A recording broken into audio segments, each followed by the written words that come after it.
บายดีท่านผู้ชมตอนนี้พวกเขาก็อยู่ที่หัวน้ำค้านเนาะ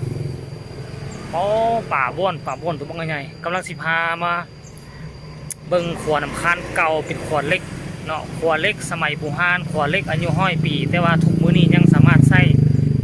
การใช้งานได้อยู่เดี๋ยวสิพาท่านผู้ชมมาเบิ่งภาพบรรยากาศทางด้านลุ่มแล้วก็อ้อมหอบแล้วก็วิวทางด้านไก่อยู่ตีนผู้สีแต่ว่าปัจจุบันนี้เฮาย่างอยู่เทิงขวเนาะเพราะว่าเฮาสังเกตมาหลายมื้อแล้วเห็นแขกบางคนนี่เขาเจ้าเวลาสิข้ามขวเขาเจ้าบ่มีรถนะเขาเจ้าก็ย่างเครื่องกลางขวเลยแต่ความจริงมันสองข้างทางนี่มันสามารถย่างได้นะมีทางย่างสำหรับคนอยู่เนาะเดี๋ยวเขาสิเอาให้เบิ่งเนาะนี่จุดนี้นะ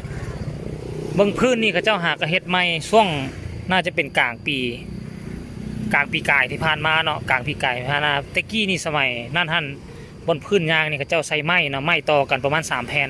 แต่ว่ามาฮอดสมัยนี้เขาเจ้าปรับปรุงเปลี่ยนใหม่แล้วเขาเจ้าเอาพื้นเล็กนี่มาใส่เวลาเฮาย่างเขาก็มีความมั่นใจกว่าเก่าแต่ว่า2 ข้างนี่ต้องระวังเนาะบ่ได้จับมือถือจับเครื่องของอย่างต่างๆเนาะถ้าตกนี่ตกลงไปลุ่มแน่นอนแต่ว่าตัวห้าว2 ข้างนี่ยังเป็นตัวเก่าอยู่ตั้งแต่สมัย100 ปีตัวเล็กโครงสร้างใหญ่นี่ก็คือกันเนาะแล้วก็แนวลงไปลุ่มแสดงว่านี่น้ำของขึ้นหลายเลยพอช่วง2-3 มื้อนี่2-3 มื้ออยู่จุดนี้ยังน้ำแห้งน้ำใสอยู่เนาะน้ำแห้งน้ำใสอยู่สามารถเห็นดอนทรายอยู่เครื่องกลางได้แต่มามื้อนี้ก็เห็นว่าน้ำขึ้นหลายแต่ว่าน้ำขึ้นส่วนใหญ่อยู่บนนี้นี่เป็นน้ำยืงมาจากน้ำคลองเนาะสำหรับน้ำค้านก็บ่ขึ้นดอกน้ำค้านช่วงนี้แห้งเมื่อกี้เราเห็นป่าใหญ่บ้อนอยู่นี่แต่ว่าอยู่นี่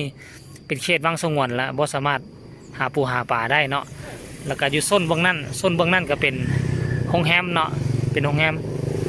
เขตโรงแรมเขาเจ้านี่เขาเจ้าจะบ่ให้ปลูกสร้างมาฮอดตะฟังพี่ไหนนะเขาเจ้าที่จงเว้นวรรคไว้สังเกตบ่เห็นตึกบ่จากตึกมาฮอดแคมป์ฟังน้ำค้านนี่มีเกือบ10 ปลายเมตรเนาะก็เป็นเขตป้องกันเขตปลูกเดินหญ้าให้ทั้งแขกมาพักได้มีบนนางลิ้นเนาะบ่สามารถให้ตึกเข้ามาเขตใกล้แคมป์น้ำได้เนาะแล้วตัวนั้นก็เป็นเมืองเก่าตัวนี้ก็คือภูสีเนาะตัวนี้เนาะภูสีตัวนี้ก็เป็นตลาดกลางคืนบอนใหม่แต่ก็บุยผู้ใดมาเที่ยวชมพอปานใดเนาะเดี๋ยวเฮาสิไปเบิ่งจุดนั้นเนาะอยู่จุดนั้นแล้วก็ถ่ายขวาเก่า100 ปีให้ท่านผู้ชมมาเบิ่งเนาะแล้วก็มาสังเกตเบิ่งจุดใกล้ๆนี่เห็นบ่อันนี้บ่เป็นวัดเลยอันนี้บ่เป็นวัดอันนี้เป็นเฮือนซ่านบ้านซองของประชาชนหมดแต่ว่าแต่เฮือนหลังคาเฮือนนี่เฮ็ดเป็นลักษณะคือวัดเพราะว่าอยู่นี่เป็นเขตเมืองเก่าอนุญาตให้ปลูกสร้างได้กับลงสูงก็บ่ให้เกิน12 เมตรตั้งแต่ตีนฮอดแปะเนาะแล้วก็ทั้งแปะก็บ่อนุญาตเฮ็ดให้มุ้งสีแพ็คหรือกระเบื้องเป็นสีอื่นเนาะจะเป็นสีดำสีขาวประมาณ2 สีนี่แหละแล้วก็3 สีกับสีแดงเนาะเหลือนั่นสีอื่นนี่บ่สามารถเฮ็ดได้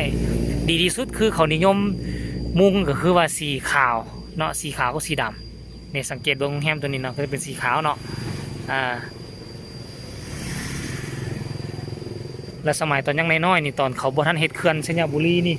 ยามเดือน4 เดือน 5นี่แถวนี้นี่โอ้ย่างข้ามได้แล้วก็พากันลอง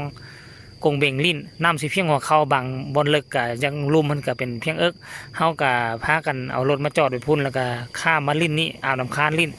แล้วก็ข้ามไปลักอันน่ะมักกะทันเขาอยู่ฮ้อนๆเนาะส่วนมักกะทันเขาตอนสมัยยังน้อยๆนะตอนเฮาประมาณ7 ปี 8 ปีเนาะไปเดี๋ยวเฮาไปอยู่จุดหอพญานาคตัวนั้นแล้วก็ชมวิวมาทางขวาตัวนี้ว่ามันสิมีความสวยงามขึ้นอะไรเนาะ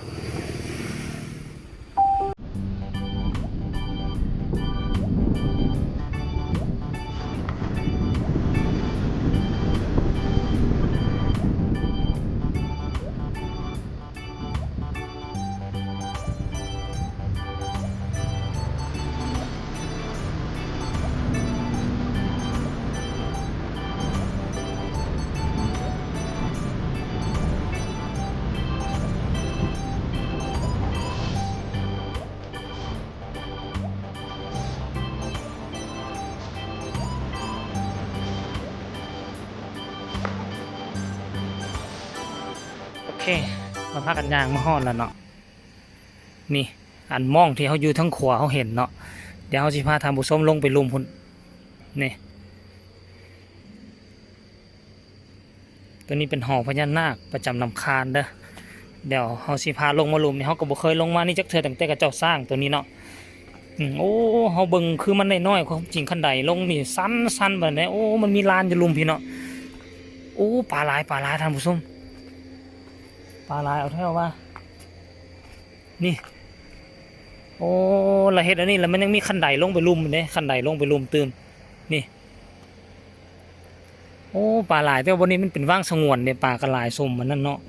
สมที่มันเป็นว่างสงวนเด้ท่านผู้ชมนี่เห็นบอนเฮาว่าน่ะตอนเมื่อกี้เฮาอยู่เทิงขวแล้วเฮาซี่มาเบิ่งว่ามีสวนมะกะทันเขาเจ้าอยู่นี่แหละตัวนี้แหละบริเวณนี้เป็นสวนมะกะทันเขาสมัยตะกี้ยังน้อยๆลอยน้ำข้ามไปนั่นเนาะแล้วตัวนี้ก็เป็นตะฟางเจือนที่เขาเจ้ามีแผนสร้างตะฟางเจืองของหลวงพระบางเนาะเวลาส่งเรือนี่เรือใหญ่เขาสิมาจอดอยู่นี่เนาะปล่อยเรืออยู่นี่นี่ขวอยู่หั่นเนาะแต่ว่าเฮาอยู่นี่เฮาต่ำโพดต่ำเฮาสิขึ้นมาอยู่ยานเทิงนี่คือมาอยู่ยานเทิงนี่แล้วซูมเข้าไปเบิ่งมันสิเป็นจังได๋เบิ่งนี่ความสูงของคันไดพญานาค2องค์นี่โอ้ยเบิ่งแม่เวลาเฮาขึ้นไปเฮาต้องแหงนคอขึ้นพุ่นเด้ความสูงไปขึ้นไปเทิงต่อเลยโอ้สูงโพดเบิ่งนี่เบิ่งองค์พญานาค สูงหลายห้ามรถทุกชนิดเข้าไปอยู่บนนี่เขาเจ้าสิเปิดทำการตอนกลางคืนเนาะสมัยนั้นอยู่บนนี้บ่ทันมีแบบห้านแบบสี่ได้มันสิมีทางน้อยลงมานี่แหละแล้วเฮาก็จอดไว้หั่นเจ้าของเฮือนนี่เขาจะสิลงมาเฮ็ดห้านอยู่บนดอนนี่อยู่บนนี่ก็ตะกี้เป็นดอนได้เนาะเขาจะสิมาเฮ็ดห้านอยู่บนดอนเขาเอิ้นว่าดอนนี่หยังเนาะลืมชื่อมันละดอนมันหยังนั่นแหละลืมชื่อตอนสมัยเขาเป็นบ่าวน้อยเขาก็ได้มาล้อมาลิ้นอยู่นี่นะอยู่ดอนนี่นะเขาเจ้ามาเห็นเขาหู้จักเมี่ยงปลาแดกก็ย้อนมาดอนหนึ่งอยู่นี่แหละดอนอยู่นี่แหละมันเป็นดอนนะนี่แล้วเขาถมเห็ดตะฟังเจือนขึ้นแล้วถมดอนแล้วมาเห็ดเป็นลานลักษณะคืออันน่ะตลาดมืดอยู่นี่เนาะ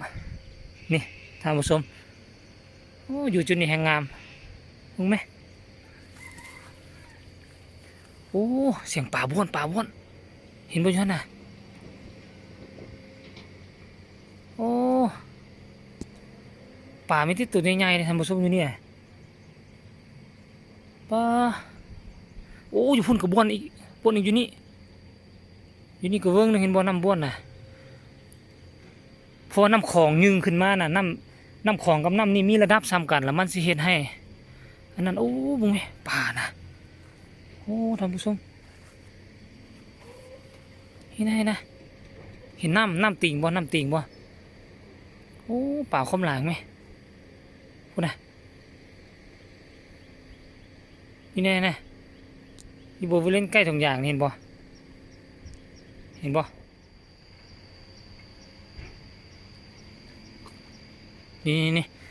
ป่าโดดอีกแล้วป้าท่านผู้ชมนี่ยังว่าป่าคือมันโดดหลายแบบนี้วะโอ้ไหมบุคิดว่าป่าสิหลายแบบนี้โอเคท่านผู้ชมคลิปนี้ก็เอาไว้สำนี้เด้อตอนนี้ก็พาท่านผู้ชมเบิ่งบรรยากาศวิวขวาน้ำค้านเก่าขวาอายุ100 ปีแต่สามารถใช้งานได้พอปัจจุบันนี้โอ้ยังมีคนย่างจนเสยท่านผู้ชมมีคนย่างอยู่ฮั่นย่างข้ามไปขวดนี้เป็นขวดประวัติศาสตร์ได้ว่าสามารถฮื้อถอนได้ปกตินี่ขวดตัวนี้เป็นขวดที่รถใหญ่ข้ามได้เนาะมีแต่ขวดเดียวนี่หลังจากนั้นที่เขาปลดปล่อยมาแล้วหรอเขาบางมีความพัฒนาแล้วเขาก็สร้างขวดใหม่ถ้าจะขวดเก่านี่ขึ้นไปประมาณเกือบกิโลนึงเป็นขวดเล็กเสริมเบตงเนาะเป็นขวดเบตงเสริมเล็กขนาดแต่ว่าตัวนี้นะส่วนใหญ่นี่เบตง50เล็ก50เขาเลยขวดเล็กเนาะตัวนี้ขวดเก่าแล้วปัจจุบันนี่ก็รถ3 ล้อขึ้นไปก็บ่สามารถแล่นผ่านขวดนี้ได้แล้วเพราะมันมีความสุดโทรมมีความเก่าแก่อายุกว่า100 ปีและไซส์เล็กอาจจะมีความเสื่อมโทรมแน่ก็เลยว่าบ่ให้รถเกิน3 ล้อแล่นอันนี้รถจักรรถถีบแล่นได้เนาะท่านผู้ชมเนาะโอเคฝากทุกคนกดไลค์กดแชร์กดติดตามเพื่อจะบ่พลาดในคลิปต่อไปว่าต่อไปนี้เขาจะไปเก็บกำข้อมูลพาท่านผู้ชมไปเซอร์เวย์ไปเลาะเบิ่งวิวทิวทัศน์ของเราบาง ใจใดมุมใดการเคลื่อนไหวของแขวงหลวงพระบางเนาะให้ทุกคนติดตามรับชมเบิ่งคลิปนี้เอาไว้สำนี้แหละสบายดี